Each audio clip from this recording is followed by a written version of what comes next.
his rise to the top, and maybe one day I'm gonna say, okay, that's good. You've got a great game. He's seeded this week, so he's doing well. Yeah, he's seeded. Yeah, number 8. Seeded 8 this week. So keep an eye out for Damian's reports from Marseille. Very jealous that you get to go down to the south of France to do that. Do you know where I'm going to be reporting for Elwas Tennis next week? Do you know where I'm going to be? Well, you told me, so I do. So yeah, I'll tell everybody else. I'm going to be in Sunderland, RTF Sunderland. Everyone, I'm sure you're all at home thinking, where the hell's that? It's in the northeast of England. I'll tell you who was there last year who won it, Harriet Dart. So, we still get some decent players. Laura Robson was there last year. It's where she got yet another injury. Tournament. Okay, I thought it's men's. Okay. No, there's men's as well. There's men's as well. Okay. Yeah, I can't remember who won the men's draw last year.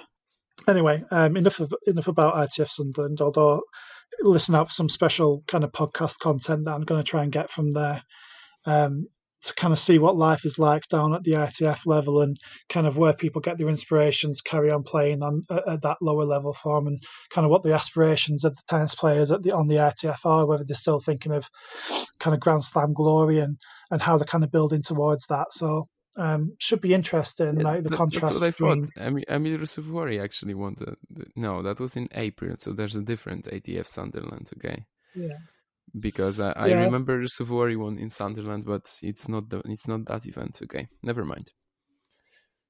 Oh, that's a prime example, though. Like, obviously, Emil Rusevori winning in Sunderland last year, and then the winner of ITF Sunderland next week could be kind of the next one, kind of breaking through into the top ranks. So that's kind of what I'm going to go there for and see if I can find out some interesting information about that one. But kind of going back to this week and on the ATP tour on the other side of the world, we've got Delray Beach and the 500 event in Rio, which Dominic Thiem's turned up for as top seed and a very, very strong favourite there, Damian. In Rio, of course. I mean, I don't really like the decision to play there from his perspective. I mean, obviously his favorite surface is clay, but he's defending a lot of points in the Sunshine Doubles soon. Well, yeah, a lot of points because he went out early in Miami, but he won in Indian Wells, so that's over 1,000 points to defend. And I'm not sure I really like that decision to go to Rio to train on clay to possibly play a few matches there. Like, I think that the prize, the 500 points is not that much at the moment for Thiem to really go for that move. I mean, he's had a couple of years before where his scheduling was heavily criticized, because he would end up running out of steam in the second half of the season. I think there was one where he won like 40 matches until Wimbledon and then 9 after Wimbledon maybe. So I don't know. I mean, he's obviously a big favorite there, but it's not like there aren't any good players on his route. There's Christian Ruud possibly in the quarterfinals. I don't think Christian's going to be playing. Casper, of course. Okay. Well, Casper might not be playing either, but we'll see. But yeah, no, Casper Ruud obviously is the other seed in his section. I've got an interesting stat for you on the Rio Open. No number one seed has won it since Nadal in 2014. So the last 5 years, there's been no number one seed winning it. It's been Thiem for the most part, right? Like in last year, it was definitely Thiem. I'm not sure if Thiem won it 2 years ago, I think, but I think maybe that must have been the season where somebody else had obviously, I don't know if it was Nadal himself went over again. He won it 3 years ago, and there was Nishikori was the top seed. Nishikori, yeah. So that's an interesting one. So he's obviously going to go out there and try and break that statistic. He's got a very easy wildcard draw in the first round, so he should be able to ease himself into conditions there. But this is the thing about the Golden Swing, isn't it? That it gives those clay court specialists kind of 2 seasons to build up their ranking points, and it has brought on some players onto the tour, like Christian Garin, who we were talking about earlier, Juan Ignacio Londero, kind of got his kind of big break through the golden swing. And it is still, I think it's quite an interesting part of the season, really, to see some clay court tennis early on in the year and kind of get maybe some South American players onto the tour and get them over to Europe as well, give them enough ranking points to make it worthwhile for them. So I'm all for these kind of 3 events.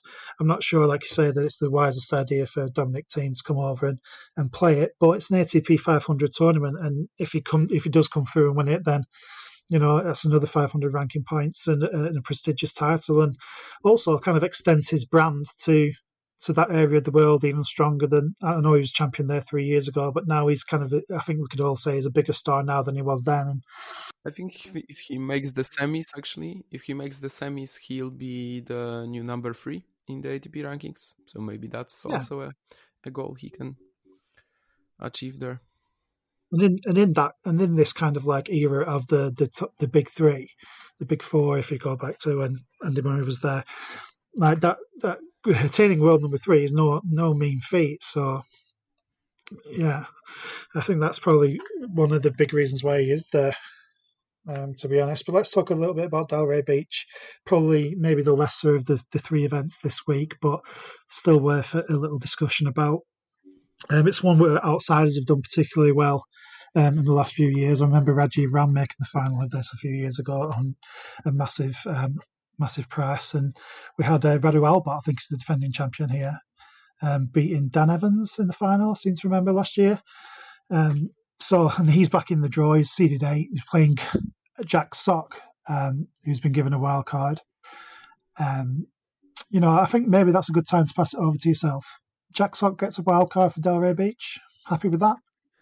No, I'm not. And honestly, I mean, I could do with the New York one last week, because just maybe his attitude has changed. Maybe he's now a new man. But honestly, I believe that after what he did last season, like the last 2 or 3 matches that he, just came to challengers, and after he lost the first set, just decided to quit the match.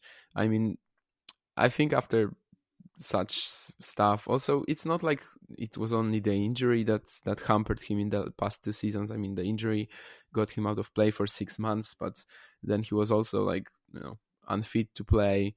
2018, he was absolutely terrible for the whole year. Besides the Paris Masters, where he reached the quarters, I think that's still his last singles win besides Laver Cup. I think it's over Malek Yaziri there. And after how dismotivated he looked, I would force him to simply, if he wants to come back to the main tour, start from the beginning, play an ITF or 2, then you can play a challenger, and if you're playing well enough, then sure. I mean, it's the only way for him, I guess, because just grabbing some weird wildcards once in a while, he's not gonna get the right rhythm, get enough playtime to play himself into form. Or other ways to just play doubles full time, which we see he could do, but he said himself that he wouldn't, that he would rather quit tennis than do so.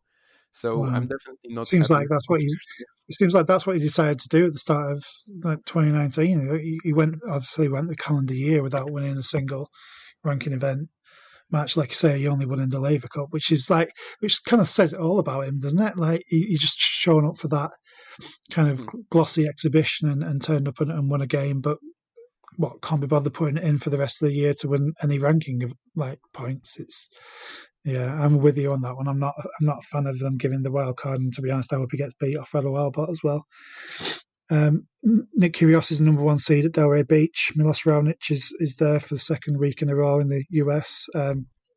Is number 2 seed. Taylor Fritz, number 3. Riley Opelka 4. John Millman 5. Ugo Humbert, number 6. Adrian Manarino, number 7. And Radu Albert, as we said, number 8 as well. It just looks like a tournament where I don't trust any of those players to go on and do well. And it wouldn't surprise me if an unseeded player or even a qualifier or even a wild card, probably not Jack Sock, goes on and wins it. Brandon Nakashima is someone that I wanted to pick up on. He's been given the other main draw, well, one of the other main draw wild cards. Really good junior player from the US. Yeah, And he's been making waves on the Challenger Tour recently. Yeah, of course, that's a fantastic wildcard right there. I mean, that's how you should use them. Not give them to Jack Sock. I mean, just a young, up-and-coming player who showed a lot of promise in the past couple of months on the Challenger Tour. So I'm very excited to see his breakthrough. He's gonna play against Vesely, so that's kind of weird too, because I don't think Vesely has really played these American events in a while. So that's gonna be a very exciting first round match to follow. I think it should be rather close. I mean, Vesely won a tour level title just a week ago, but you know, we all know how the field in Pune looked like, so that's gonna be a huge test for both of them. Also, another wild card is what really interests me. I mean, Ryan Harrison has also been out of the game for a while.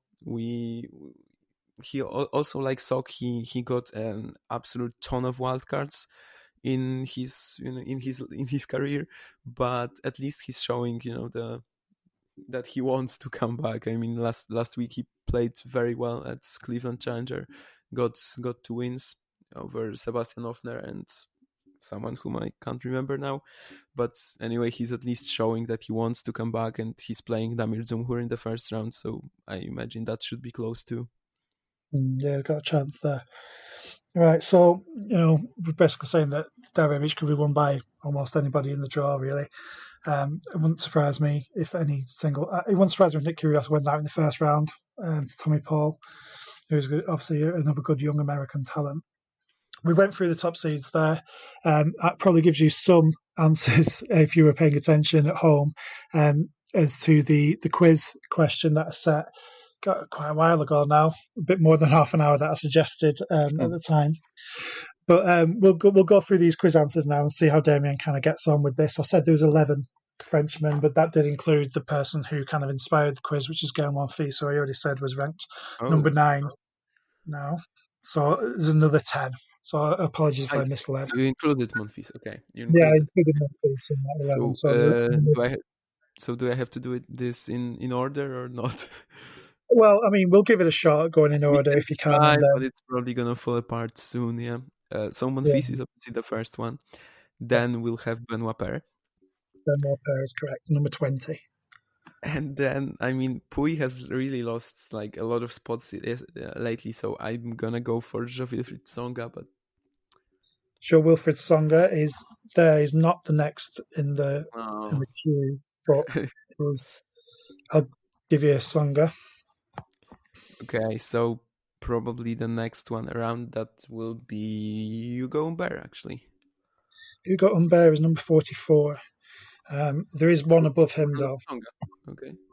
They kind of come in pairs. It's weird. But so you got Monfils Paire, and then a gap. Then Humbert at 44. I think Tsonga's 52. I've not written that one down for some reason. Because he also fell a lot because he won, what was it, Montpellier last year? Or something like that? Yeah. Well, 47 so. Yeah. So now we'll have Gilles Simon, I suppose. Gilles Simon is at 58. There is someone between Tsonga and I'll just give one away there. Tsonga and Simon. Gasquet. I wanted to say Gasquet anyway because I actually, it's kind of cheating, but it's not actually. But because I'm at the event in Marseille, I actually checked the entry list many times before coming here. So I remember Gasquet with like 60 or 61 or whatever it was. Yeah, he's currently 57 in the live rankings. Okay, so we have 6 right now? Yeah. So I already said Luca Pouille. I guess he'll be somewhere around there. Luca Pouille, number 62. So he's the next one down, yeah. 4 left. Okay, so that one I also know because of the entry list, but he withdrawn actually. So Jeremy Chardy. Jeremy Chardy is number 64, yeah. And that's where it gets tougher. Okay, I may have made a mistake. There's one more, I think. Yeah, okay. So there's 4 more to get. Sorry. one more that is in Marseille, I think will be, but that's probably not going to be the next one on the list, but I'm not